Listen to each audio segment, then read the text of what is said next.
헤매던 마을. 회사의 상사가 겪은 옛날 이야기로 15년 정도 전의 일이라고 합니다. 당시 아직 사회생활을 막 출발했던 상사는 모현 모초에 있는 신설된 사무실에 배속되었습니다. 공장 병설의 그 사무실은 시가지를 멀리 벗어난 산속에 덩그러니 있어서 밤에는 차들도 지나다니지 않는 외진 곳이었습니다. 사무실 앞에서 현도를 우측으로 한참을 가면 저스코가 나옵니다. 왼쪽으로 한참을 가면 이웃 어떤 마을로 들어가지만 마을 중심부 촌락까지는 한참이 걸리는 그런 입지 조건이었습니다. 그날 상사는 일을 도맡아 홀로 잔업을 한 끝에 지쳐 사무실 문을 닫았습니다. 혼자 사는 아파트로 차를 몰다가 깜빡 길을 잘못 들은 걸 깨달았죠. 오른쪽으로 나아가야 할 길을 왼쪽으로 나갔고 차는 이미 그 어떤 마을로 들어가서 한참이 지난 듯 했습니다. 차량들도 없어서 솔직히 길을 돌려나왔으면 좋았을 걸. 상사는 옆길로 들어서게 됩니다.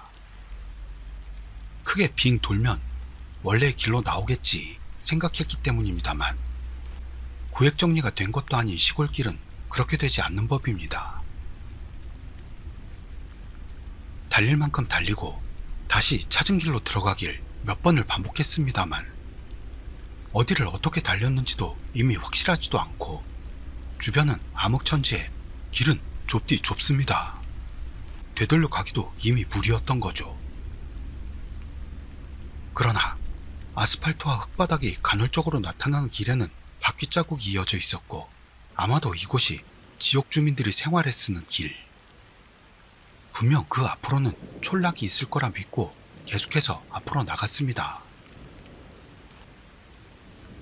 생각대로 작은 마을에 도착합니다. 몇 채 앞에는 불이 켜진 집들이 여기저기 보였죠. 방향 감각에 오류가 없다면 마을 중심부는 아닌 것 같았습니다만 돌아갈 길을 물을 수 있다면 그것으로 만족입니다. 늦은 시간에 송구스럽긴 해도 형편을 따를 수밖에요. 상사는 불이 켜진 집 앞에다 차를 세우고 전조등을 껐습니다. 불을 붙였던 담배를 다 피우고 나서 결심을 하고 차를 내리려다 흠칫합니다. 어둠 속에 아마 10명 이상의 마을 사람들이 서 있던 겁니다. 마을 사람들은 노인들 뿐으로 한결같이 노려보는 얼굴로 봐서는 분명히 환영받지 못하고 있는 것 같았죠. 한 사람이 큰 소리를 냅니다. 그러자 다른 마을 사람들도 연달아 소리를 질렀습니다. 무엇 하러 왔냐? 꺼져라 외지인, 도둑놈, 어쩌고 저쩌고, 안 된다, 안 돼, 돌아가. 못 알아듣는 부분도 있었는데요. 그 땅 사투리로 대체적으로 그런 말을 하는 것 같았습니다. 상사는 오해를 풀려고 해명하면서도 주춤대며 뒷걸음질 쳤습니다. 그러다 뒤쪽에서 기척을 느껴 돌아봤더니 거기에는 다른 10명 정도의 마을 사람들이 있었습니다. 그들도 역시 뭐라 소리를 지르고 있었는데요. 상사가 놀랐던 건 그게 아니었습니다. 상사의 얼굴 바로 밑에서 자그마한 노파가 염주를 들고 상사를 올려다보듯 하며 무언가를 외우고 있었던 겁니다. 심상치 않은 분위기에 압도되어 상사는 차로 돌아가 엑셀을 밟았습니다. 마을 사람들은 상사를 쫓아내려고만 하고 있을 뿐 쫓아오려는 기색은 없었습니다. 멀리 뒤에서 아마도 노파일 것인 듯한 외침이 들렸습니다. 나중에 알게 된 사실로 미루어 보면 외우고 있던 연불의 최종 마무리 구호 같은 것으로 그것은 상사를 향한 것이었던 것 같았죠. 결국 촌락을 빠져나와 정신없이 달렸더니 마을을 나와 옆 현에 이르게 된 겁니다. 국도를 크게 돌아 집으로 돌아갈 수 있던 건 아침나절이었습니다. 다음 날부터 상사는 눈에 띄게 몸이 나빠졌습니다. 일을 못할 정도는 아니었으나 몸이 무겁고 식욕도 없고 해 억지로 먹어도 3일 동안 5kg가 빠졌다네요. 일주일을 지났을 무렵에는 모습도 바뀌어 동료들도 진심으로 걱정해주기 시작. 종합병원에 갔습니다만 어디에도 이상은 없었습니다. 마을에서의 체험으로 충격을 받았을 뿐이라 생각. 무기력한 자신을 분발시키려 했는데요. 회복되지가 않았습니다. 어느 날 관공서에 기업 담당자를 방문할 일이 있었습니다. 담당자는 젊고 나이도 비슷해 사이가 좋았죠. 술 한잔할 때 영감이 있다는 이야기를 들은 적이 있었는데 그쪽 이야기는 별로 믿지 않았던 상사는 장난스러운 반응을 보이곤 했답니다. 용건도 대충 마치고 그 사람이 말을 꺼냈습니다. 어차피 또 장난으로 생각했지만 몸 상태에 관련된 것이니 진지하게 들어줬으면 한다고요. 그 사람이 말하길 상사의 몸 상태는 저주로 인해 달라붙은 것이며 앵마기를 받는 쪽이 좋으니 잘 아는 저를 소개해주겠다는 것입니다. 상사는 그의 영감을 믿지는 않았습니다만 지푸라기라도 잡는 심정으로 그가 전화를 넣어준 절로 향했죠. 절의 주지스님은 침착한 모습으로 상사를 맞이하고는 지극히 담담하게 앵마기를 해주었습니다. 앵마기가 끝난 뒤 거짓말처럼 회복한 상사는 그런데도 아직 저주를 반신반의한 채 그 마을에서의 체험을 주지스님에게 털어놓았습니다. 스님은 그 촌락이 토착민의 어떤 풍습을 지금도 굳건히 지키고 있다는 것을 알려주었습니다.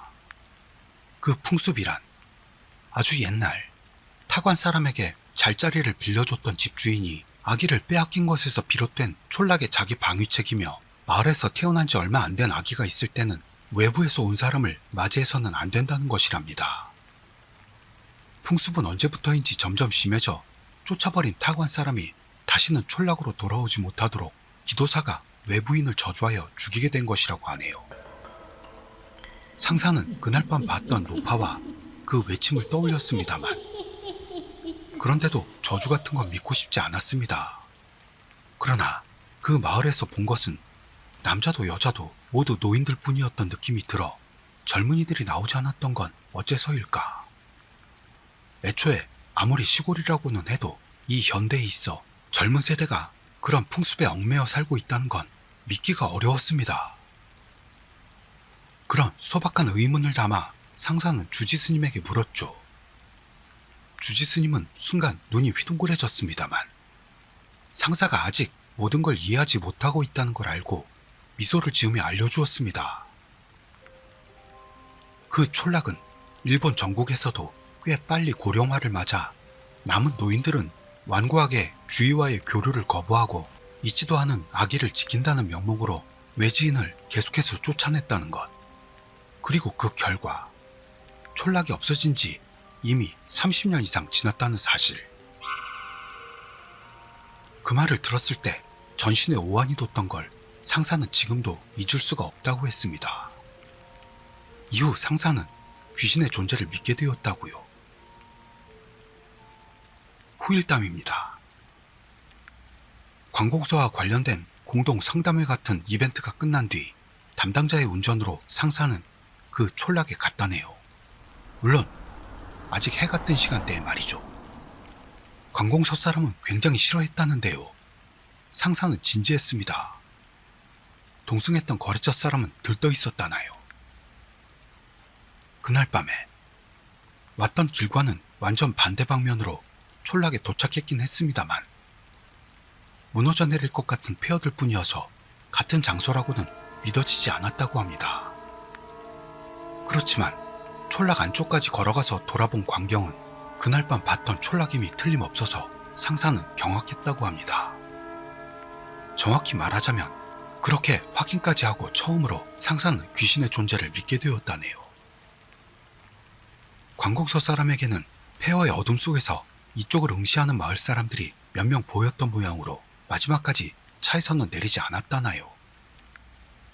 만약을 위해 거래처 사람과 셋이서 그 절에 앵마기를 받으러 갔다가 그 친절했던 주지스님에게 이번에는 호되게 꾸중을 들었다고 합니다. 2006년 7월 말 죽을 만큼 무서운 이야기를 모아보자 게시판에 올라왔던 어떤 이야기를 가져와 봤습니다. 같이 가보실까요? M선배 삐삐에 온 메시지. 당시 저는 16살에서 17살 정도였습니다. 저는 교토에 살고 있었고 우리 친구들 사이에서는 여름방학을 이용한 어떤 아르바이트가 매년처럼 있었습니다. 그건 우리끼리 천국의 알바라고 불리고 있던 어느 외진역의 영무원 아르바이트였습니다. 지금도 있는 역이라 이름은 밝히지 않을게요. 담당 장소는 모두 3곳이 있고 모두가 1시간에 석 대 정도.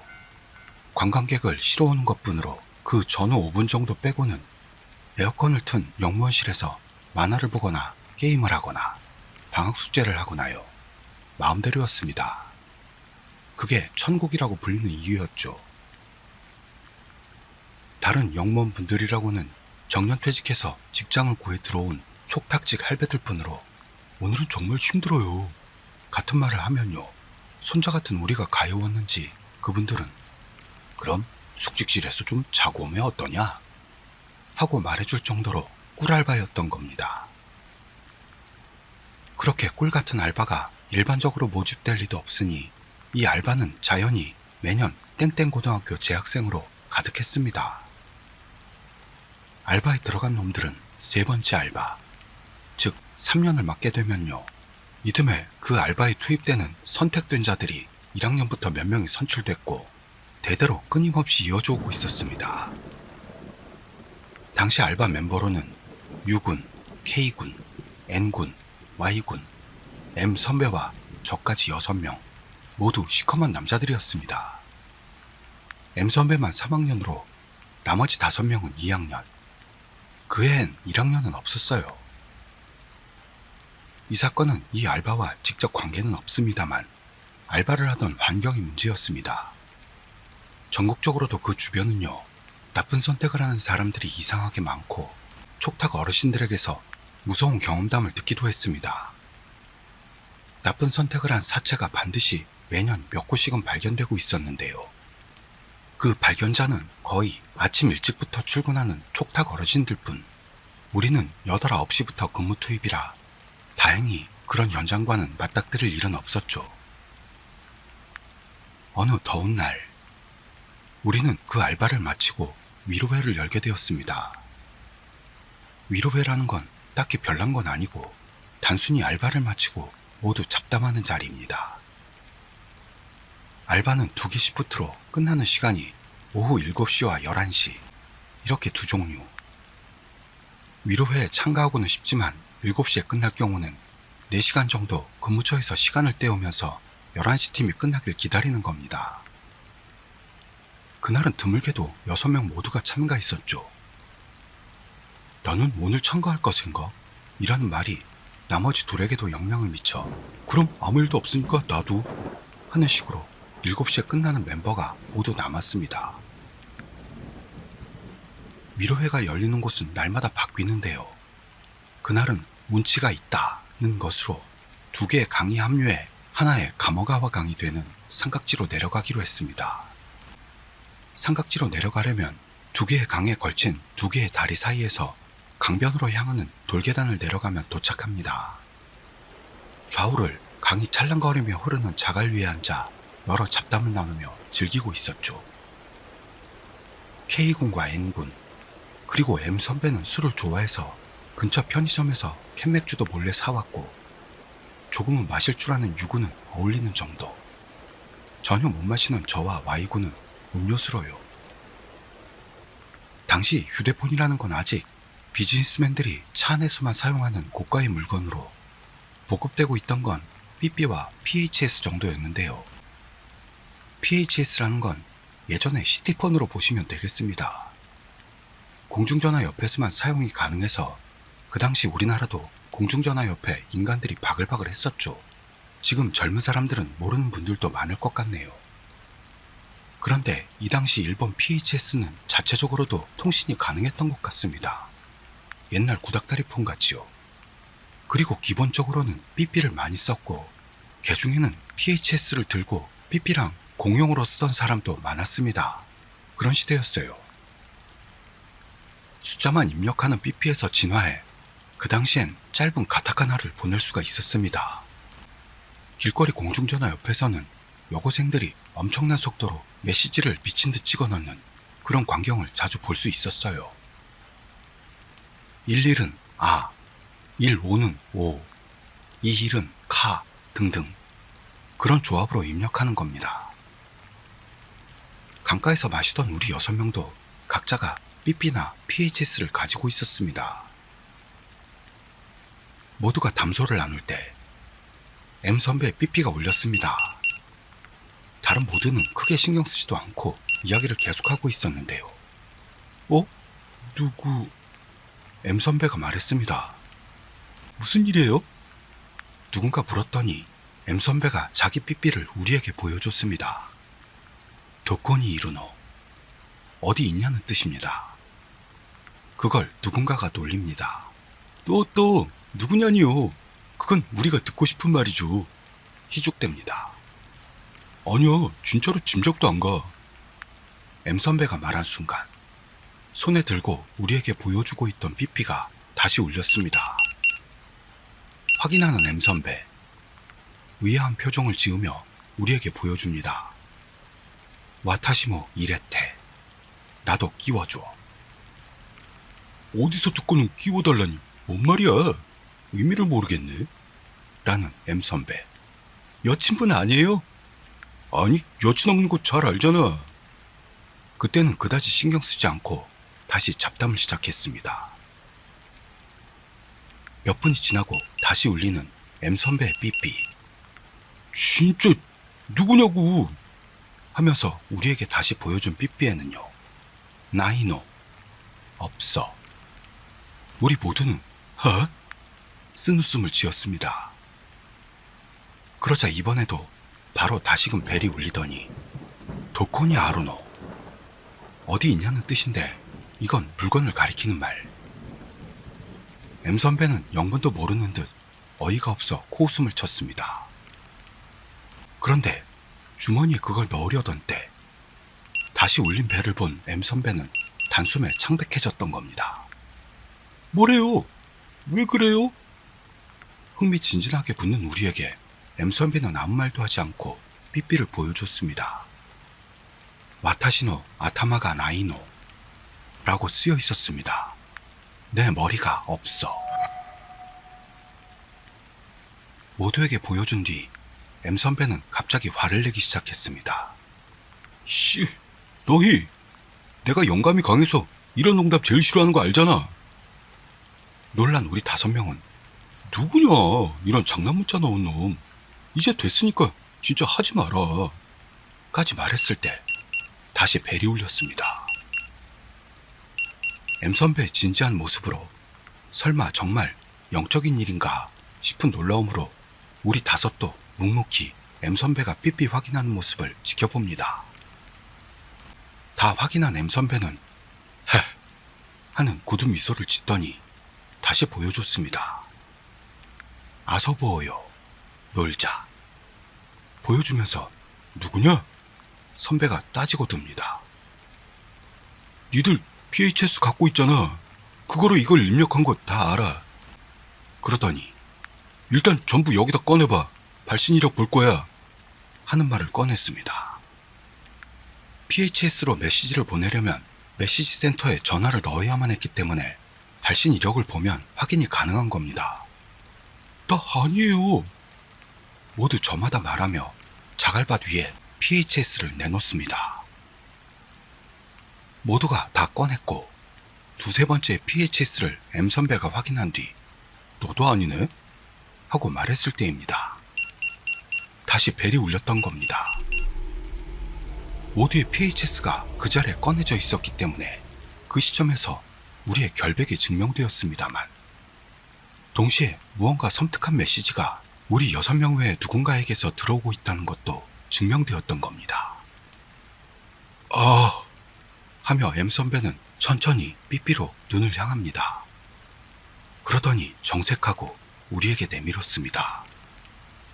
아타마 사가시테. 머리 찾아줘. 저마다 기분 나빠하며 누구 장난인지 모르겠지만 뭔가 무서워요. 우와, 개 무서워.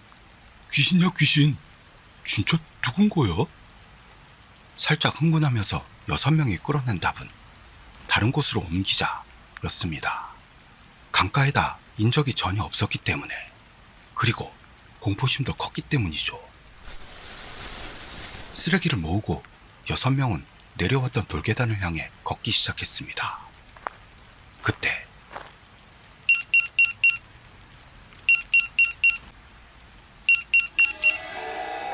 다시 M선배의 삐삐가 울렸습니다. 모두 M선배에게 모여 메시지를 봅니다. 도코니 이쿠노, 어디 가는 거야? 그걸 본 순간 모두는 우와, 야야야, 이건 진짜 야바이해 등등 비명을 지르며 달리기 시작했습니다. 돌계단을 뛰어올라 세워놓았던 스쿠터에 올라 제일 먼저 달리기 시작한 사람 쪽을 쫓아 일제히 스쿠터를 몰기 시작하는 6명. 결국 제일 가까운 역 앞까지 가서는 선두가 멈췄습니다.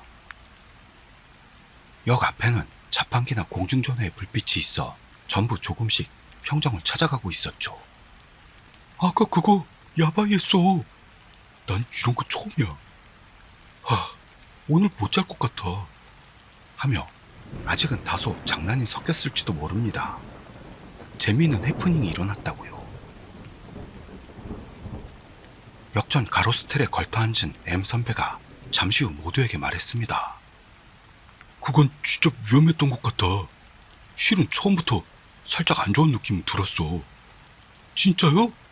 등등 모두가 맞장구 치던 때 다시 그 끔찍한 소리가 울려 퍼졌습니다.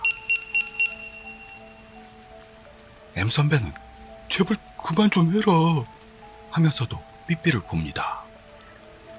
그리고 한마디 괜찮은 듯 하더니 우리에게 보여줬습니다.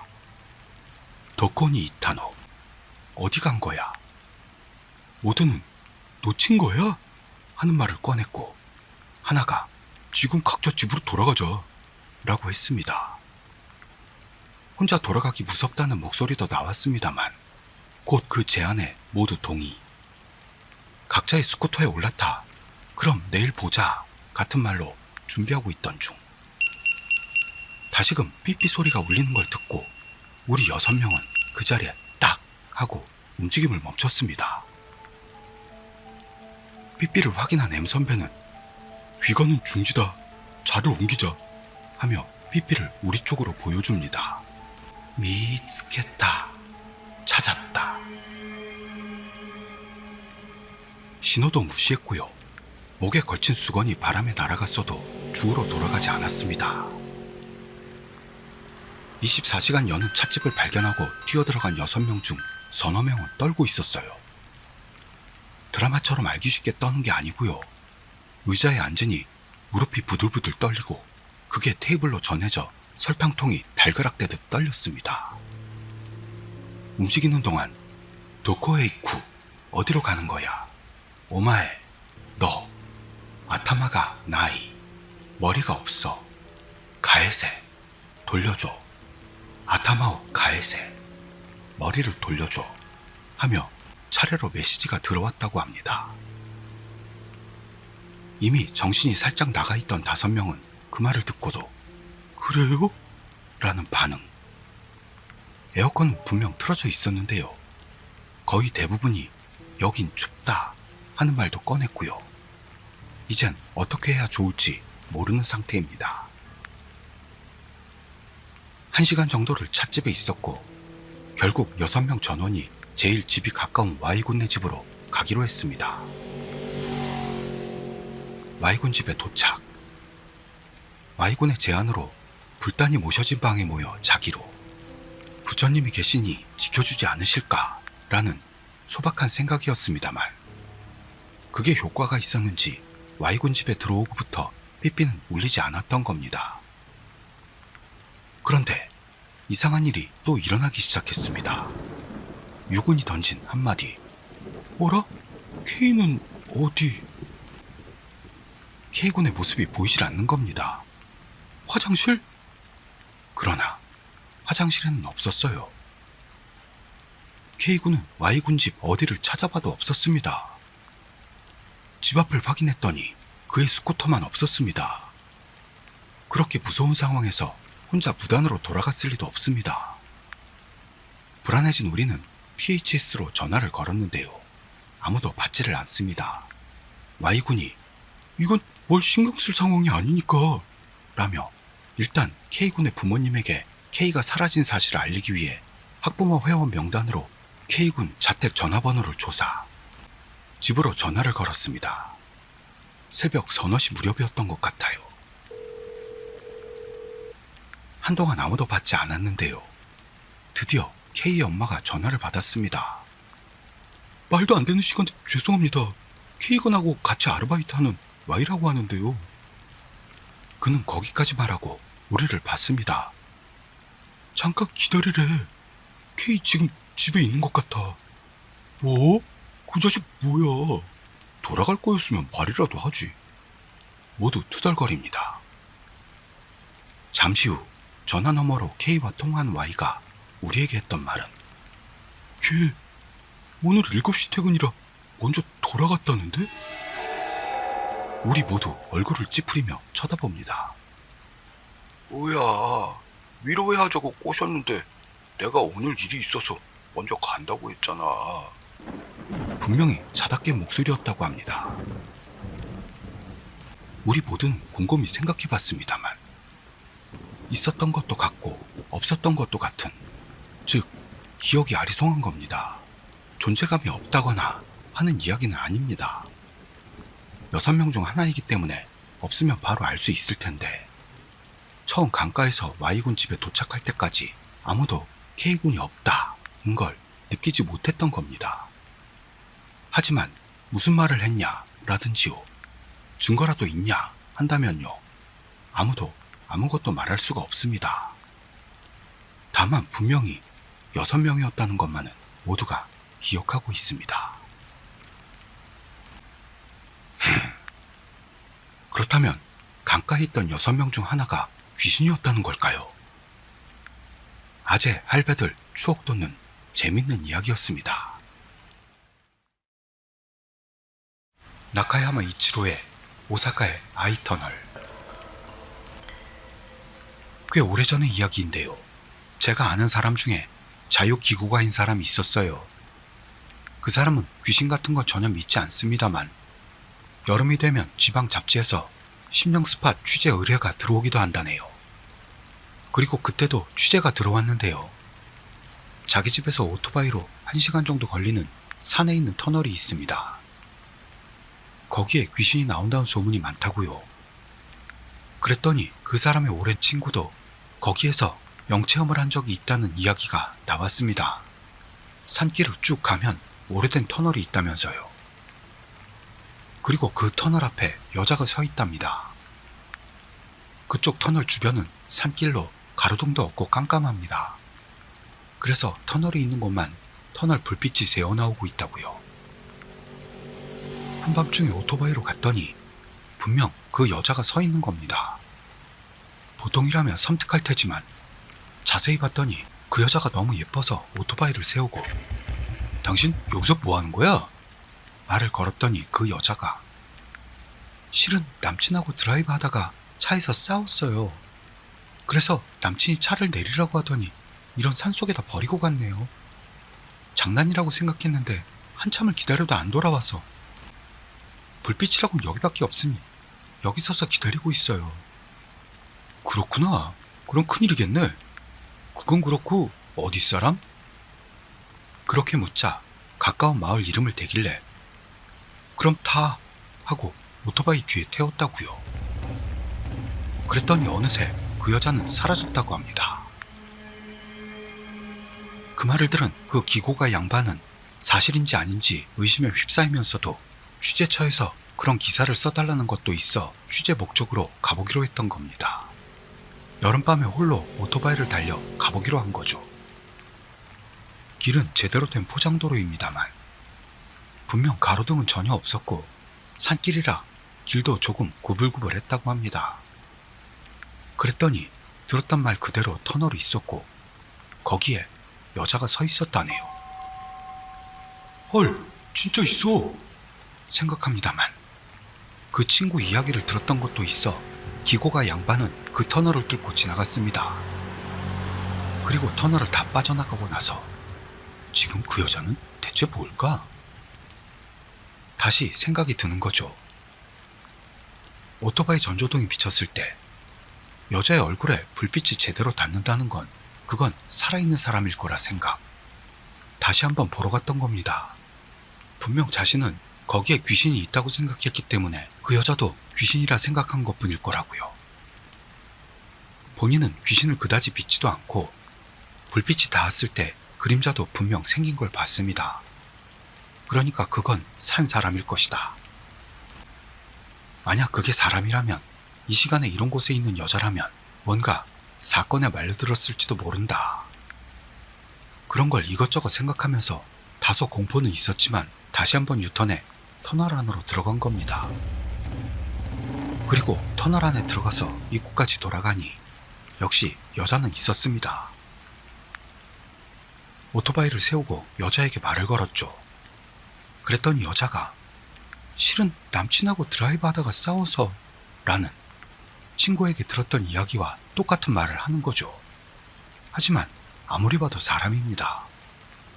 성격도 무지 밝아서 내 말 좀 들어줘요 같은 느낌이라 역시 일반 사람이자 여자라고 생각한 겁니다. 어디 사람이야? 물어보자 여자는 일전에 친구에게 들었던 마을과는 다른 마을 이름을 대길래 이건 그 이야기에 나온 여자애와는 다르다. 이건 일반 여자애다 생각했죠. 그래서 여기 타 하고 오토바이 뒤에 태웠습니다. 꽉 잡아 하며 여자에게 자기 허리를 잡게 합니다. 여자의 감촉도 있고 체온도 제대로 느껴집니다. 그걸 속으로 확인하고 그럼 갈까 하고는 산속을 달리기 시작했습니다. 하지만 그때 달리면서 생각했어요. 이건 친구한테 들었던 이야기하고 똑같네? 생각한 순간 그쵸? 여자가 말했던 겁니다. 에? 하며 뒤를 돌아봤더니 모두가 했던 얘기처럼 여자는 없는 겁니다. 여자는 없는데 자기 허리 언저리를 감싸고 있는 손은 분명히 보이고 있습니다. 손은 있는 거죠. 하지만 여자는 없는 겁니다. 우와! 하며 서둘러 오토바이를 달립니다만 그동안에도 계속 손은 있었습니다. 이윽고 시가지로 들어왔을 무렵 손은 사라져 있었습니다. 그래서 저한테 전화를 걸어서는 지금 이런 일이 있었어 말했는데요. 나 귀신을 만났는데도 카메라도 있었는데도 아무것도 찍지 못했어 라고도 했습니다. 그 후 실제로 킹 레코드라든지 다른 관련 기업과 상의해서 몰려갔던 겁니다. 그랬는데 그 여자는 발견되지는 않았는데요. 차창에 손자국이 잔뜩 나 있었대요. 그렇게 아루지에 다키후도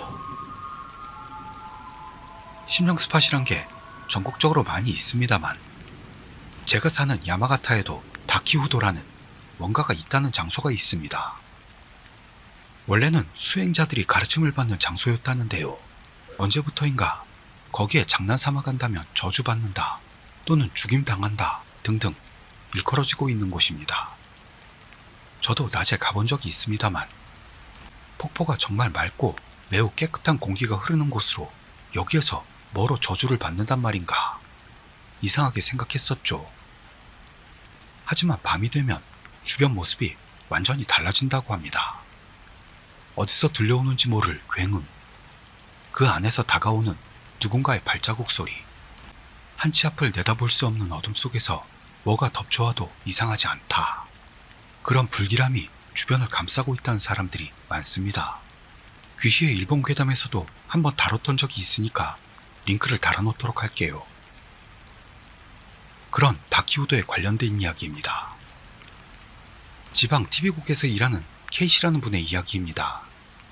그날 그는 늦게까지 편집실에 남아 영상 편집 작업을 하고 있었다고 합니다. 그러는데 떠들썩한 소리가 나며 촬영 스태프들이 촬영해서 돌아온 모양입니다. 아, 수고 많았어. 어디 갔다 온 거야? 그렇게 말을 걸자 젊은 스태프 중 하나가 오늘은 다키오도에 있었어요.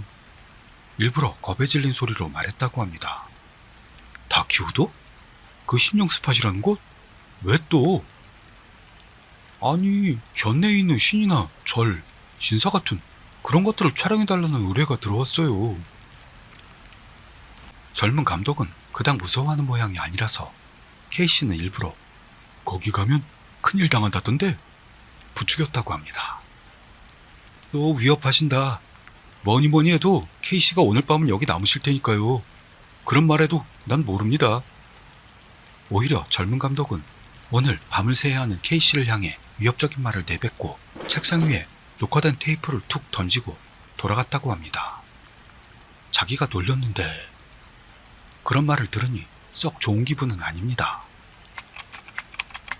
서둘러 편집 마치고 날이 밝기 전에 수면실이나 가자. 그렇게 생각하면서 편집실에 틀어박힌 K씨. 이윽고 시간이 새벽 2시를 지났을 무렵의 일입니다. 깔깔깔깔. 어디선지 몇 명인가의 여성들이 서로 웃는 소리가 들려왔습니다. 이런 시간에 뭘까 이상하게 생각했지만 K씨는 그때는 무섭다고 생각하지 않았다고 합니다. 가끔 심야 녹화를 끝내고 돌아오는 여자 아나운서나 어떤 편집 작업을 마치기 위해 일찌감치 오는 편집 디렉터도 있으니까요. 분명 그쪽 사람들이라고 생각했다네요. 하지만 아무리 시간이 지나도 그 소리는 이쪽으로 가까이 올 것 같지가 않습니다. 아나운서 룸에 간다고 해도 사무실에 방문한다고 해도 편집실 앞을 지나쳐야만 하거든요. 근처에서 수다라도 떠는 거야. 하지만 심야 회사 내에서 떠드는 건 민폐지. 그렇게 생각한 K씨는 살짝 뭐라고 하려는 생각에 문을 열었다고 합니다. 복도에는 아무도 없었습니다.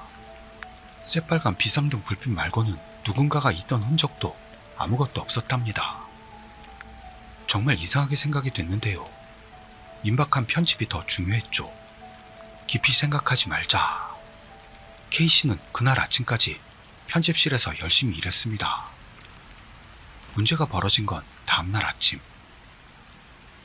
야, 그 테이프 누가 어디 뒀어?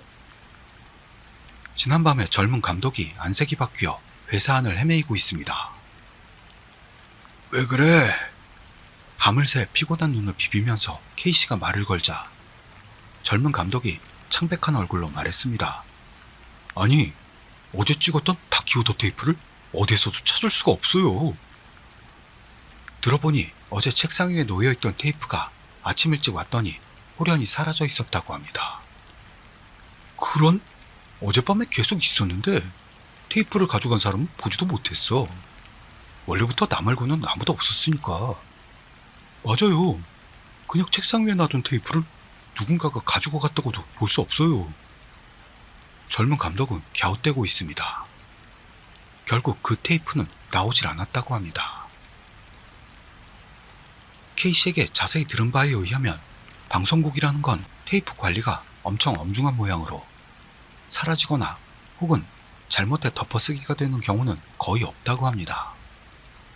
테이프가 있는 곳을 함께 찾고 있던 K씨는 문득 지난밤 일을 떠올리고 그러고 보니 어젯밤에 하며 젊은 감독에게 기묘하다는 목소리로 이야기했습니다. 중간까지는 테이프가 있을 만한 곳에 대해 그다지 들을 마음이 없었던 감독이 젊은 여자 몇 명의 목소리를 들었다고 말하는 순간 표정이 바뀌었습니다. 아니 실은 다키오도에 갔을 때 바로 옆에 작은 사당이 있었거든요. 거기에 정말 작은 도자기로 된 이나리 인형, 작은 여우 인형이 3개 있었어요. 그냥 촬영할 때 그게 너무 방해가 돼서 옆에 치워놓고 미안 거기서 놀아라 그렇게 농담 섞어서 말했거든요. 근데 그게 무슨 관계가 있을까요? 창백해진 감독에게 K씨는 물었습니다. 너 말이야 그 여우 인형들 치우고 나서 나중에 제대로 돌려놓고 왔어? 감독은 말없이 고개만 가로주었습니다. 정신이 없어서 잊어버렸죠. 바로 철수했으니까요. 오후에 휴가 써서 제가 가보겠습니다. 젊은 감독은 그대로 휴가를 받고 자기 차로 다큐우드로 갔다고 합니다. K씨의 휴대폰으로 그의 전화가 들어온 건 전혀 가까이 되었을 때 떨리는 목소리로 그는 있었어요, 테이프 라고 했습니다. 널브러져 있던 여우 인형 바로 옆에 케이스에 담긴 상태로 테이프가 놓여 있었다고 합니다. 이상하지 않습니까? K씨는 밤에 그가 돌아와 카메라 안에서 테이프를 꺼내 책상 위에 올려놓는 것까지 보고 있었습니다. 일부러 그 테이프를 찾을 수 없도록 훔쳐서 그가 올 때까지의 시간 동안 다큐우드로 가져다 놓았다. 그런 일이 있을 수 있을까요? 지금도 이 이야기는 그 방송국에서 이야깃거리가 되고 있다고 합니다. 이미 중년에 접어들었을 당시 젊었던 그 감독은 신사나 저를 찍을 때 신입에게 꼭 말한다고 합니다. 바보 같은 소리일지도 모르겠지만 거기에 예의를 갖춰 제대로 인사해야 한다. 그러면 나쁜 일은 분명 일어나지 않을 테니까. 여러분도 심령 스팟에 놀러 갈 일이 있다면 꼭 인사만이라도 빼놓지 않는 게 좋을 거라 봅니다.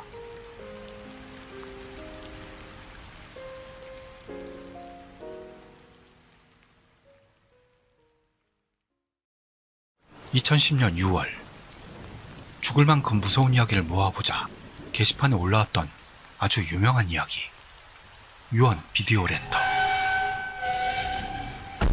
회사 동료가 죽었다. 프리클라이밍이 취미인 K라는 녀석으로 나와 엄청 사이가 좋고 난 독신이지만 가족들과도 교제가 있었다. K가 프리클라이밍을 파고드는 방법은 본격적이라 쉬는 날이 있으면 저쪽 산, 이쪽 절벽으로 항상 다녔다. 죽기 반년 정도 전이었는데 갑자기 K가 내게 부탁이 있다는 이야기를 했다. 야, 내가 만약 죽을 때를 대비해 비디오 좀 찍어줬으면 해. 취미가 취미인 만큼 언제라도 목숨을 잃을 수 있으니 미리 영상 메시지를 찍어두고 만약 그랬을 때 그걸 가족에게 보여주고 싶다는 것이었다. 나는 그렇게 위험하다면 가족도 있으니까 그만두라고 했으나 클라이밍을 그만두는 것만은 절대로 생각할 수 없다고 K는 단호히 말했다. 정말 K답다 생각한 나는 촬영을 맡았다. K의 집에서 찍으면 들키니까 우리 집에서 찍기로 했다. 하얀 벽을 배경으로 소파에 앉은 K가 말하기 시작한다. K입니다. 이 비디오를 보고 있다는 건 내가 이미 죽었다는 게 됩니다. 땡땡. 이건 와이프의 이름. XX. 이건 딸 이름. 지금까지 정말 고마웠어. 내 맘대로인 취미로 모두에게 폐를 끼쳐 정말 미안하게 생각하고 있습니다. 나를 키워주신 아버지 어머니 그리고 친구들 모두 내가 죽어서 슬퍼할지도 모릅니다만 부디 슬퍼하지 말아주세요. 나는 천국에 잘 있습니다. 여러분과 만나지 못하는 건 유감입니다만 천국에서 지켜보고 있을 겁니다. XX. 아빠는 계속 하늘 위에서 보고 있을 거야. 그러니까 울지 말고 웃으면서 살아라. 그럼 안녕. 물론 이걸 찍었을 때 K는 살아있었지만 그로부터 반년 뒤 K는 정말로 죽고 말았다. 클라이밍 중 미끄러져 떨어진 사고사로 클라이밍 동료들에 의하면 보통은 만약 떨어질 경우에도 괜찮도록 아래에다 안전매트를 깔아놓고 올라가는데 그때는 그 낙하 예측 지점에서 크게 벗어나 떨어져 사고를 막을 수가 없었다고 한다. 밤샘 연결식에서는 모두가 비장했다. 울부짖는 K의 와이프와 딸아이. 나도 믿을 수 없는 마음이었다. 설마 그 K가. 일주일이 지났을 때 나는 그 비디오를 K의 가족에게 보여주기로 했다. 겨우 안정을 되찾고 있던 K의 가족은 내가 K의 메시지 비디오가 있다고 했더니 꼭 보여줬으면 한다고 말해와 딱 7일째 법회가 있었을 때 가족 앞에서 보여주기로 했다. 내가 DVD를 꺼낸 시점에서 이미 울기 시작하는 가족. 이것도 공양이 되니 꼭 봐주십시오. 라며 DVD를 세팅하고 재생했다. 징 하는 소리와 함께 검은 화면이 10초 정도 계속된다. 어라? 촬영에 실패했던 건가? 생각하는 순간 검은 화면 속에서 갑자기 K의 모습이 떠오르더니 말하기 시작했다. 어라라? 우리 집에서 찍었을 텐데 이렇게 어두웠나? K입니다. 이 비디오를 나는 게 나. 지금까지. K가 말하는 소리에 섞여 아까부터 계속 울리고 있는 지잉 하는 잡음이 심해 소리가 잘 들리지 않는다. 나를 키워주신 아버지 어머니 그리고 친구들 모두 내가 죽어서 슬퍼할지도 모릅니다만 부디 슬퍼하지 말아주세요. 나는 XX. 아빠는 죽고 싶지 않아. 죽고 싶지 않다고.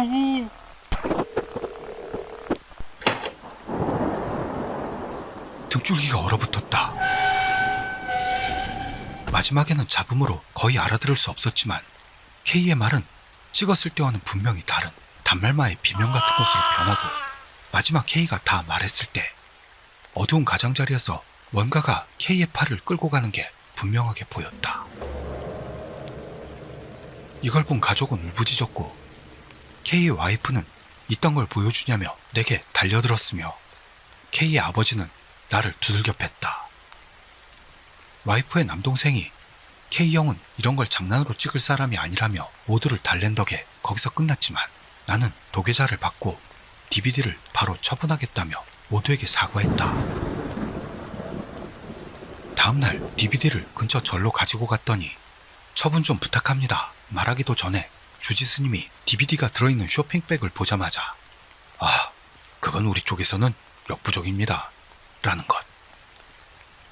대신 여기라면 재령해 줄 것이라며 어떤 곳을 알려줬고 거기에 갔지만 그곳에서도 엄청 말도 안 되는 걸 가지고 왔군 이라는 말을 들었다. 그곳에 신주? 영매사가 말하길 K는 비디오를 찍은 시점에 완전히 지옥에 끌려 들어갔고 어째서 반년이나 걸렸는지 모른다며 원래라면 찍은 직후 사고로 죽었을 것이라는 말을 들었다. 광기의 우물.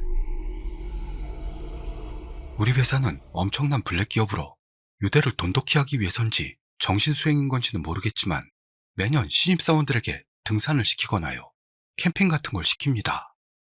올해는 절에서 수행. 보통은 사장님과 다른 한 사원이 인솔 하는데요. 올해는 사장님이 출발 직전에 못 가게 되어 저 혼자 인솔하게 되었죠. 신입사원 A, B, C 이렇게 셋을 데리고 신세질 절에 갔더니 주지 스님과 꼬마 스님인 S씨와 O씨가 마중을 나와주었습니다. 주지 스님은 계속 미소가 끊이지 않는 상냥한 분입니다. 매일 아침 4시 반에 일어나 청소하고 좌선하고 불경 외우고 하는 느낌으로 3일간 여기에서 신세를 지게 되는 겁니다. 첫날 밤에 신입 둘의 비명소리가 들려왔습니다. 무슨 일인가 싶어 소리가 나는 쪽으로 가봤더니 절 부지 안에 있는 우물을 들여다보고 있습니다. 무슨 일이냐고 물었더니 둘이 우물 안을 들여다보는데 갑자기 옆에서 어떤 여자애가 우물로 떨어졌다는 겁니다. 어째서 여기에 여자애가? 생각했습니다만 서둘러 꼬마 스님인 S씨에게 사정을 말하고 우물로 돌아왔죠. A는 우물을 들여다보기 전엔 주변에 아무도 없었는데 정말로 갑자기 떨어졌답니다. 서두르지 않으면 익사하고 말 거라는군요. 그러자 S씨가 이 우물엔 물이 없습니다. 한참 전에 물 나오는 옆구멍을 막아놨으니까요. 그리고 우물은 철판으로 닫혀 있었을 텐데요. 라는 겁니다. 아니요, 열려 있었어요. 그리고 풍덩하는 물소리도 들렸다니까요. 야, 너도 들었지? 라며 B에게 물었습니다. 그러자 B도 진짜로 떨어졌다니까요. 빨리 구해내자고요. 그래서 일단 물이 있는지 길어보기로 했습니다만 역시 물은 없었습니다. 그러고 있는데 주지 스님이 왔어요. 지금까지 일을 말하니까 스님의 얼굴이 굳어지는 듯 보였습니다. 스님은 이런 한밤중에 어린애가 혼자 이런 곳에 있을 리가 없습니다. 여러분 본당으로 와주세요. 불경을 외웁시다. 우물은 제대로 닫아두시고요. 라고 합니다. A와 B는 물론 그 자리에 없던 C도 엄청 쫄았습니다. 솔직히 말하면 저도 완전 쫄았죠. 사장님에게 전화해 이 일을 이야기하고 수행을 중지하는 쪽이 좋겠다고 제안했는데요. 그런 걸 극복해야만 한다나요. 그러면서 들은 척만 척 상대도 안 해줬습니다. 그리고 둘째 날 밤, 취침 전에 한 대 빨려고 바깥 흡연실로 갔습니다. 흡연실은 그 우물 바로 옆에 있어요. 우물 쪽을 봤더니 철판이 치워져 있네요. 어라? 하고 우물로 가서 무심코 들여다보는데 갑자기 여자애가 우물 안으로 떨어진 겁니다. 풍덩 하는 물소리까지 들렸죠. 그때 마침 A도 한 대 빨려 나와서 무슨 일이에요? 하고 물어옵니다. 저는 나도 봤어. 분명 여자애가 떨어졌어. 이거 위험하다. 그러자 A는 H 선배도 보셨어요? 여기 위험해요. 돌아가요 우리. 합니다. H 선배는 접니다. 그래서 아니 나도 돌아가고 싶긴 한데 뭐 하루 남았으니까 참자. 그러면 자러 가자. 하고 그 자리를 떠나려는데 주지 스님이 왔습니다. 스님은 뭐 하는 겁니까? 위험하니까 절판을 치우면 안 됩니다. 라고 했습니다. 그래서 저는 치워져 있었어요. 스님, 저도 봤습니다. 예전에 여기서 뭔 일이 있었던 거죠? 하고 주지 스님에게 물어봤습니다. 아무 일도 없었습니다. 당신들께서 홀린 걸지도 모르겠어요. 본당에서 불경을 둡시다. 우물은 닫아두시고요. 대답하는 주지 스님. 하루만 더 참으면 돌아갈 수 있다. 저는 최대한 그 우물이 있는 곳에 가지 않으려고 했고 아무 일도 없이 하루가 지났습니다. 취침 전에 한 대 하려고 생각했는데요. 지난밤에 있던 일이 머리에 남아 혼자 가기에는 살짝 꺼려졌습니다. A도 담배를 하지만 제가 가기 전에 혼자서 한 대 하러 갔다 왔다고 하네요. 한심해도 혼자서는 가기가 무서워서 참기로 했습니다. 한밤중에 잠이 깼고 자기 전에 담배 한 대 못했던 저는 너무 담배 생각이 났습니다. 어떻게 할까 고민하는데요. 옆에서 자던 A가 깨어있는 느낌이 드는 겁니다. A, 깨어있냐? 네, 깨어있어요. 담배 엄청 땡기네요. 너도? 나도 피우고 싶다. 자기 전에 안 했더니. 살짝 갔다 올까? 갈까요? 근데 이런 시간에 거기 가도 괜찮을까요? 무섭다는 뜻이야? 아니면 혼날까봐? 무섭다는 뜻입니다. 하지만 둘이 가면 괜찮겠죠? 나도 무섭긴 한데 갈까? 밤 2시가 넘어 저와 A는 발소리를 죽여가며 흡연실로 향했습니다. 흘끔 우물 쪽을 봤지만 우물은 닫혀 있습니다. 아, 다행이다 생각. 담배를 땡기는데 발소리가 들려옵니다. 저벅, 저벅, 저벅, 저벅. 점점 다가옵니다. 그리고 어둠 속에서 어렴풋이 발소리의 주인공이 보이기 시작했습니다. 그 사람은 주지 스님이었죠. 망했다 싶어 죄송합니다. 담배가 너무 피우고 싶어서 하고 변명하는데요. 그걸 무시하고 주지 스님은 우물 쪽으로 향했습니다. 뭐 하는 거지? 싶어서 봤더니 우물에 철판 뚜껑을 열어놓고 우리에게는 아무런 말도 없이 돌아가는 겁니다. 대체 무슨? 철판을 연 건 주지 스님이었던 거죠. 그러나 지금의 주지 스님은 분명 뭔가 이상합니다. 저와 A가 주지 스님을 보다가 우물 쪽으로 시선을 옮기니 거기에는 우물을 들여다보고 있는 여자애가 있습니다. 그 여자애였어요. 그 뒤로 어떤 중이 서 있고 빙긋거리면서 여자애를 보고 있습니다. 그리고 다음 순간 그 중이 여자애를 우물에 빠뜨렸습니다. 전에 우리는 우물 앞만 들여다보고 있었기 때문에 여자애가 떨어진 것만 알았지 누가 밀어서 떨어진 건 몰랐던 겁니다. 그 중은 여자애를 밀쳐 떨어뜨리고는 시익하고 즐거운 듯 미소를 떠올리고 있습니다.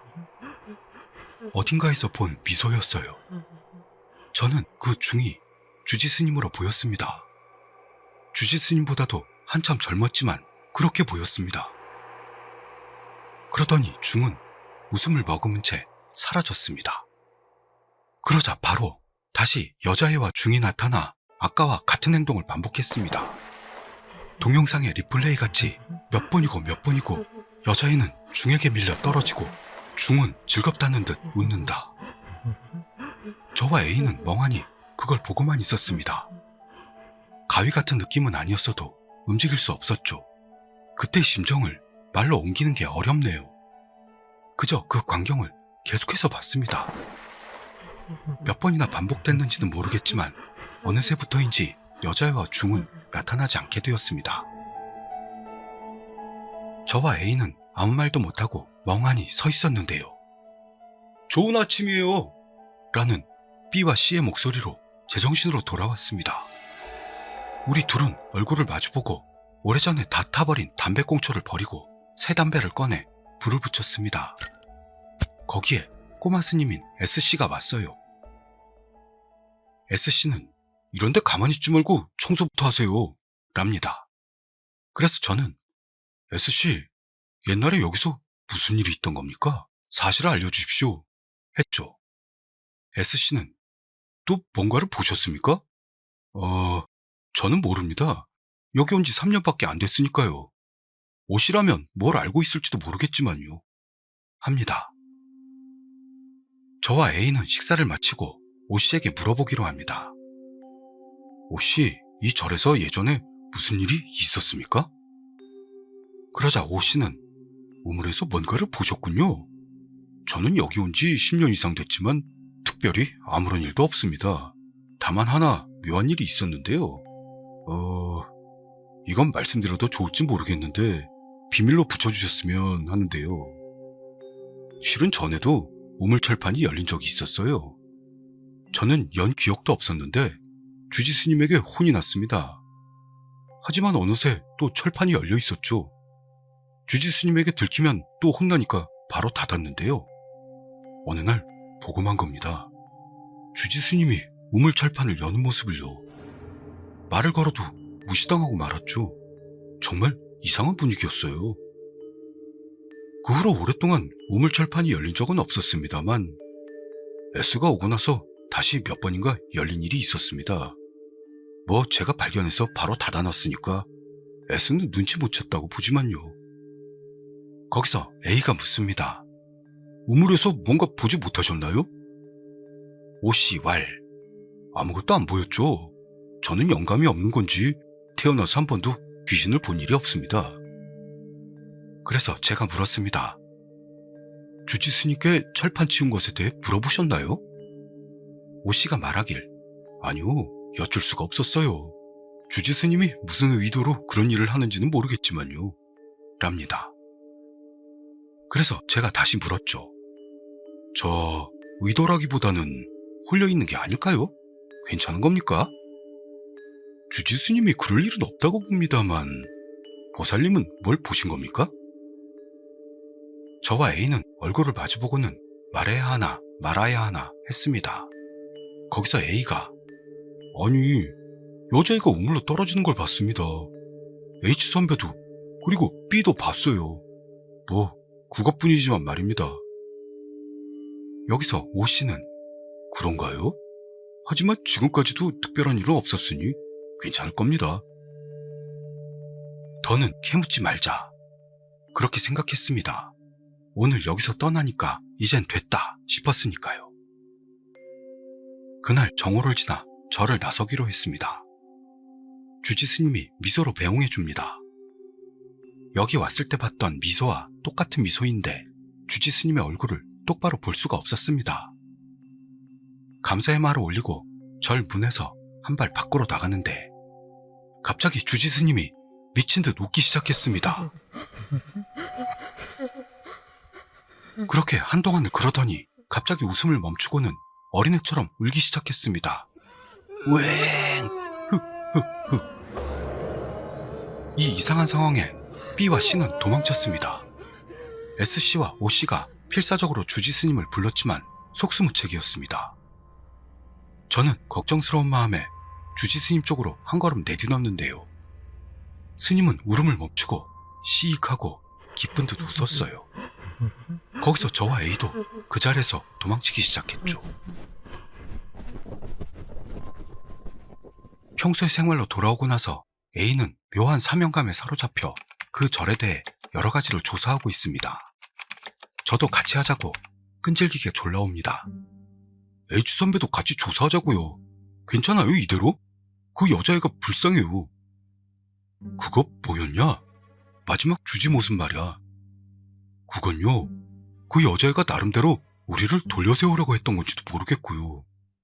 선배는 깨닫지 못했다고 봅니다만 우물에서 그 광경을 보고 있었을 때 옆에서 그 여자애가 계속 선배를 보고 있었다고요. 전혀 몰랐습니다. 뭐라고 말할 순 없지만 어쩌면 A의 말대로일지도 모르겠습니다. 그 여자애는 자기를 못 알아보는 꼬마 스님들인 S씨와 O씨를 포기하고 우리에게 도움을 구하고 있었다.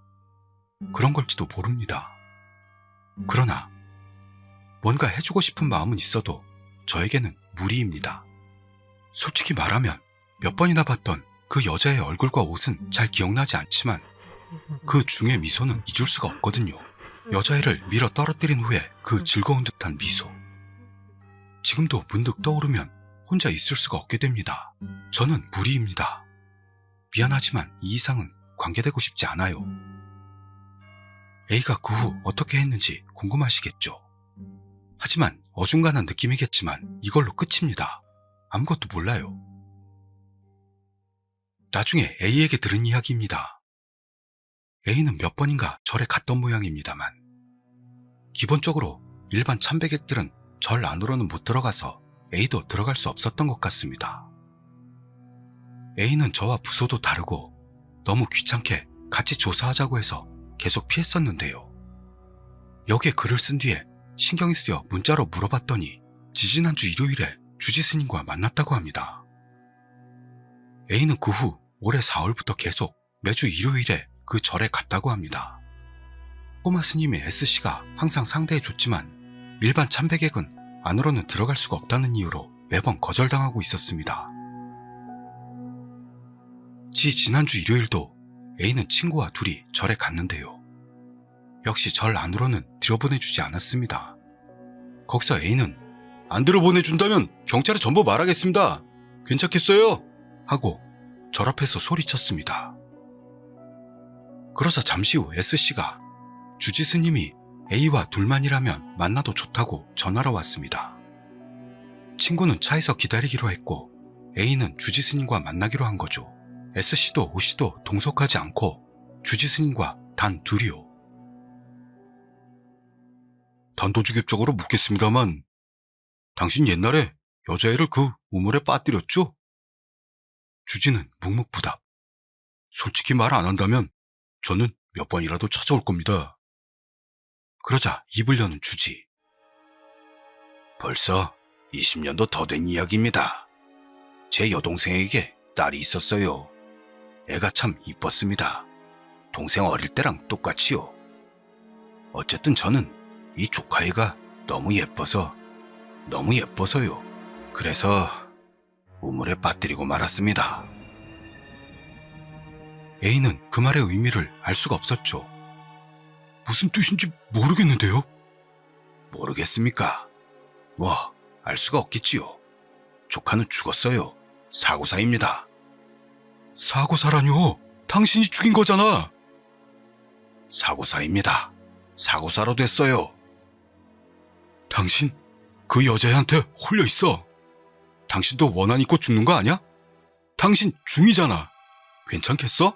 개심하라고. 그러다 그 여자애도 성불할 수가 없게 돼. 그렇죠. 저는 빙의돼 있습니다.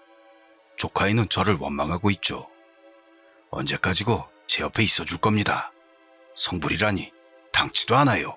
계속 저와 함께입니다. 지금부터도 계속. 주진은 말하는 동안 계속 미소였다고 합니다.